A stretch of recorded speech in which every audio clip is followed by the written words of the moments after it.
Hello, good evening, and welcome to the business segment of Joy News Prime with me, Beverly Broom. We go straight into our stories now, and the Bank of Ghana is expected to auction $120 million to bulk oil distribution companies in the last quarter of this year. This is expected to support the imports of finished petroleum products into the country for the period. This was captured in the central bank's forex forward auction calendar for the last 3 months of this year. The development could mean that the Bank of Ghana may not heed to the IMF's advice to suspend the program because of the impact on its reserves. But energy strategist Dr. Suleman says if the central bank steps aside for the market to source dollar externally, the country could witness a hike in fuel prices at the pumps. He spoke earlier on Business Live. I don't think IMF they have maybe any malice for recommending that. I mean, they recommended that in good faith. But of course, markets are different, and every market will have to be contextualized. It has to be contextualized with respect to the situation that that particular market is facing. Our situation is quite dire. It's quite a strange one, and what do you mean by it is quite a strange one. If you look at the quantum that we need to be able to import finished product, it's quite huge, Beverly. So if we are to step aside, if the Bank of Ghana is to step aside and allow, solely by the marketers to be able to source for the dollar externally, I think the implications should be dire. So we have to consider the cost-benefit analysis. So from where I see it, if you look at the cost-benefit analysis as vis-a-vis the kind of market that we have, I think Bank of Ghana will have to continue. I mean, them continue at this moment, I will say, Beverly, it's a need-based. It's not luxury. Everybody who understands the dynamics will know that Ghana at this moment in time, we cannot leave our BDCs to their own fate. If we do that, I mean, the repercussions on the pump prices is something that we cannot handle. The direct implication is that a skyrocketing of pump prices, because that will mean that, and not necessarily respect to the product itself, but the dynamics that goes to what the consumer or the end user pays. There are three that we always mention: the taxes and the levies and other things. We hold them constant at this moment. Then we have the commodity, what the commodity sells in the international space. And the third component is the exchange rate. And over the years, over the period, the exchange rate has proven to be a force to reckon with when it comes to what the consumer pays at the pump. So what it will then mean is that we'll have huge exchange rates. The cedi to dollar will go very high if the Bank of Ghana should stop that, because the supply demand for the dollar would have been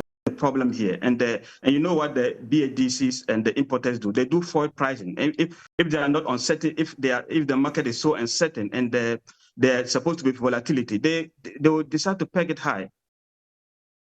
Now, inflationary pressures and the depreciation of the cedi in 2022 had adverse effects on the profits of many institutions. According to Chief Executive of leading pharmaceutical company Dainex Artenstown PLC, Dr. Daniel Apiejekisi, the gradual recovery of the economy this year will help the company to increase its profits. He was speaking at the annual general meeting of the company. Pharmaceutical giant Dainex Artenstown PLC says it remained resolute in restoring profitability after it achieved a revenue of a little over 95 million Ghana cedis in 2022, surpassing the over 74 million Ghana cedis recorded in 2021. The company, however, recorded exchange losses of about 9.1 million cedis in 2022. According to Chief Executive Officer Daniel Apiejekisi, they are confident of increasing profit this year. Last year's results, as we have indicated in our annual report, were largely driven by currency depreciation and inflation, and to some extent depression of consumer demand. Now, many of these parameters and these variables have become less oppressive in the year that we're talking about, which is 2023, and therefore that has reflected in the first half year results, which we've published already. And if you look at the profit that we made at an earnings after tax level for the first half year, actually it exceeds the loss that we made last year. So that gives us the confidence that if nothing untoward happens between July and December, then we should come out at the end of December 2023 with a positive result. Board chair of the company, Nick Amatefio, noted that the company resilient in serving consumers and shareholders. The company has implemented a robust system to protect its employees, assets, and environment. The company's board of directors is fully committed to good corporate governance principles and high standards, and will continue to implement effective operational controls to protect the interests of the shareholders. Danex Itonstown PLC has established the 4 essential board committees mandated by the 2020 Corporate Governance Code for listed companies. These committees include the Audit Committee, Risk Committee, Nominating Committee, and Remuneration Committee.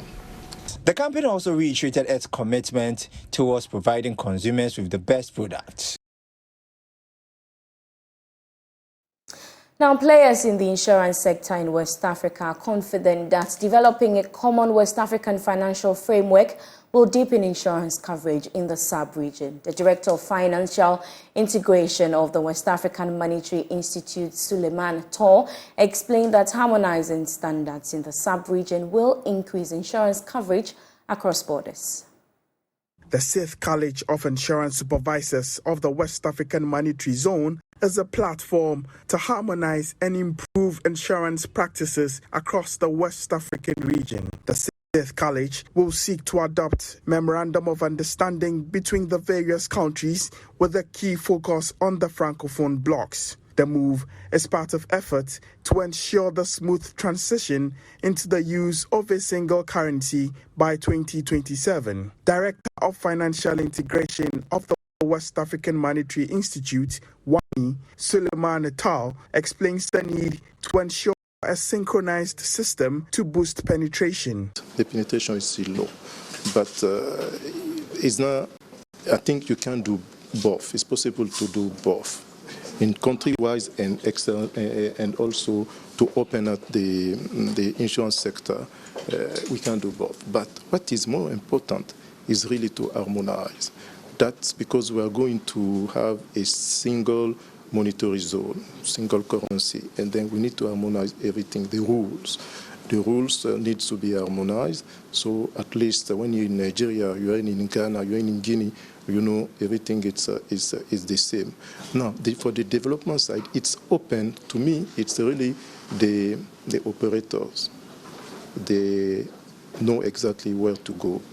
We, as a regulator, the supervisor, and the state, we need to make sure that we have the appropriate environment for them to grow. On the need to boost inter-African trade, Suleman reiterated the importance of insurance in facilitating the African Continental Free Trade Agreement. The insurance sector's place in this free trade agreement is very important, because when you talk about trade, when you are sending your goods from one country to another, you need insurance.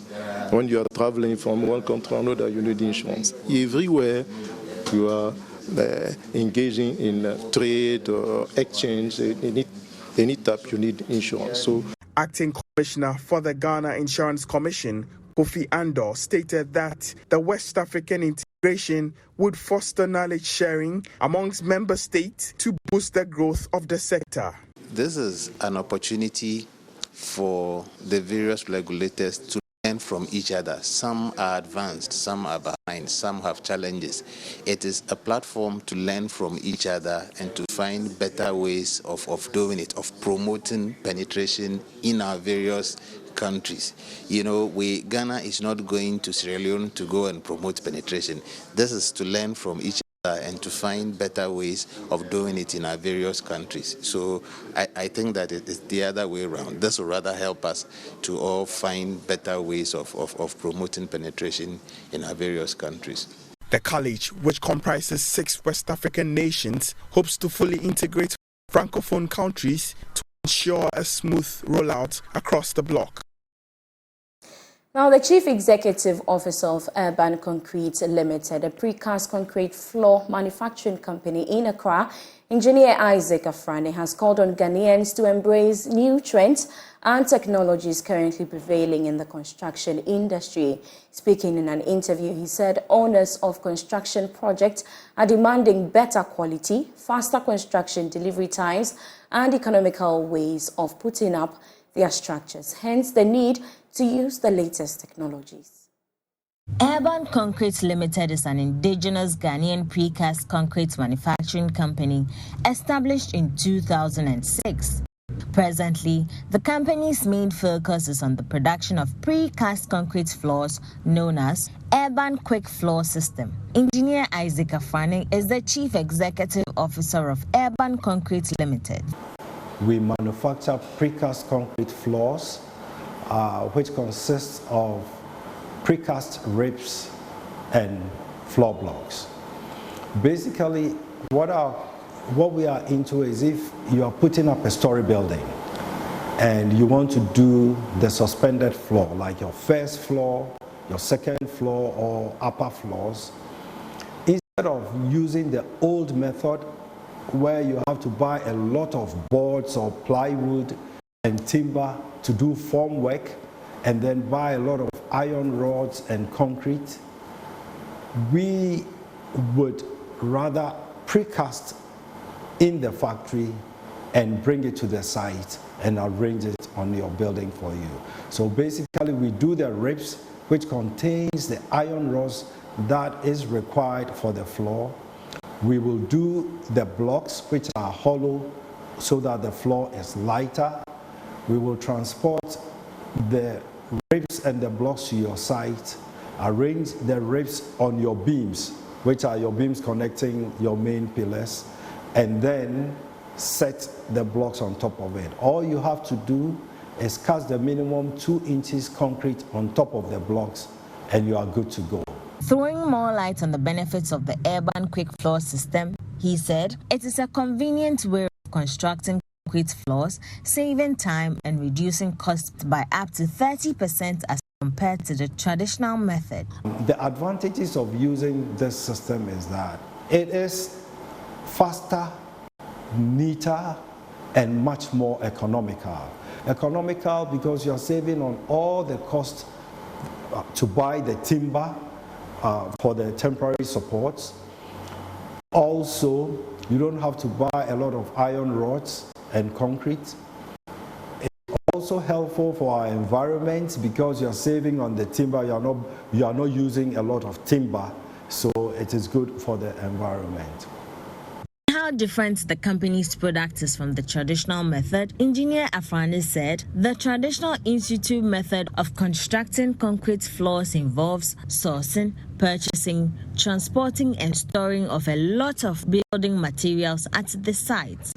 Every building we custom design to ensure that the floor is strong enough. We have professional engineers who design the floors in accordance to British and Ghanaian standards. The quality control at the factory is on point. We make sure that everything is done with quality. It's very difficult to ensure quality at the site. That is if you are doing the old method. But because this is done in the factory, it is easier to control the quality. Those who have used Urban Quick Floor System can attest to the fact that the floor is solid. That is, the floor is structurally sound. Hence, make your way to this year's EcoBank Joy News Habitat Fair and contact Urban Concrete Limited. Now, leading plastic manufacturer Syntex Ghana is urging prospective homeowners to be part of the biggest housing fair in Ghana, the EcoBank Joy News Habitat Fair. The company, which is known for producing quality water tanks, will have on display its new product called the Syntex Pure Gallon Tank, designed to satisfy customers' needs, as well as some juicy giveaways and discounts for patrons. Here's more.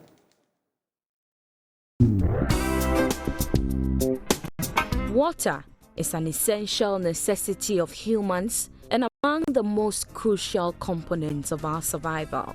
as the saying goes, water is life. So, where and how do you store your water?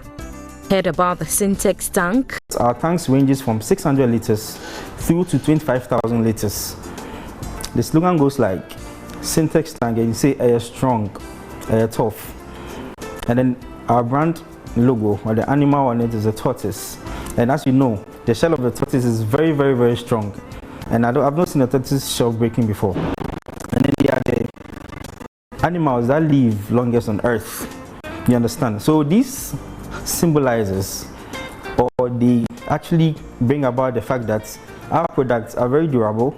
And I spoke earlier about the materials we use. UV stabilized agents. We use non-recycled products or agents or materials to make our products. These make it very strong and durable, and then it lasts very long. That's how come we can be able to give 7-year warranty, which no other company gives.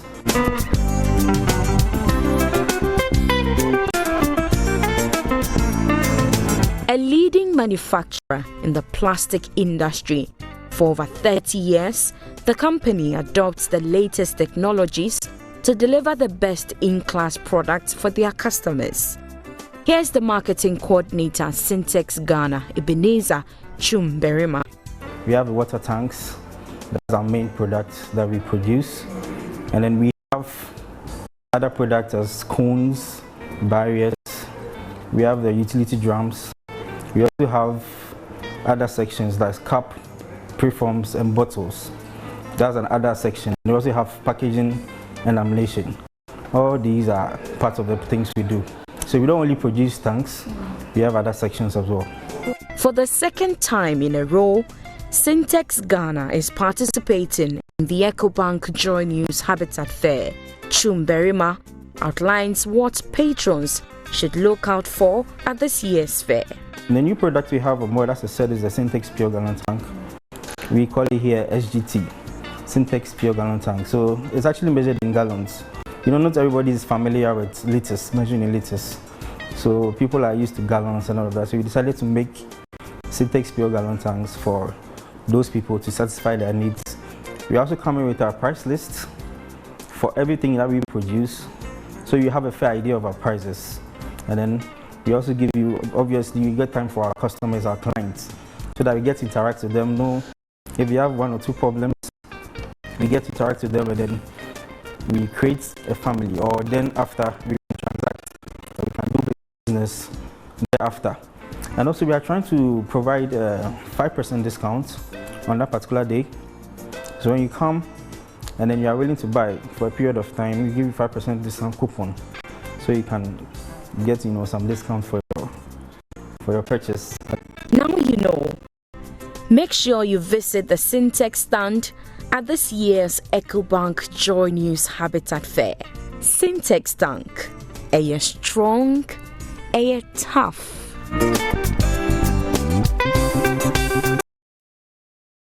Let's do agriculture now. And Ghana loses about 315,000 tons of maize annually to post-harvest losses along its value chain.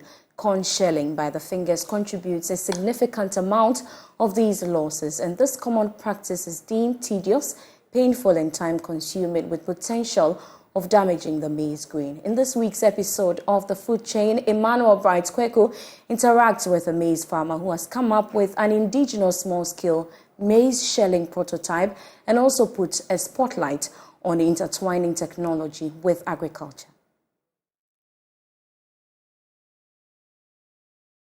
Maize is one of the major staple crops of most homes in Ghana and across the African continent.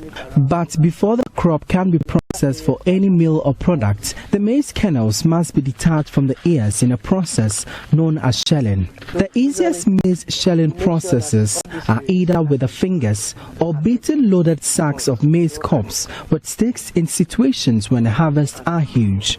Farmers, however, argue the process is laborious. Kojo Abu cultivates maize at Manso Edubia in the Amansia West district of the Ashanti region. We usually suffer when we use our hands as compared to the beating of the sacks. Imagine you are to work on 10 sacks with your hands. It's time consuming.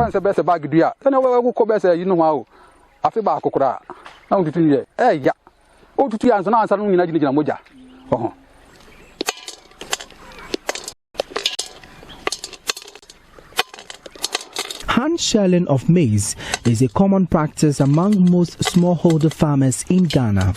In the absence of sophisticated technology in developing countries, they resort to this traditional method, which is reported to contribute a significant amount of grain losses. Tediousness, coupled with a non-ready market, is pushing many individuals in Ghana from the maize farming venture. We mostly suffer to get people to purchase the maize. It sometimes gets spoiled. The most painful part is that there are no preservations to keep them from spoiling. We really suffer. Our biggest problem is how to get a ready market.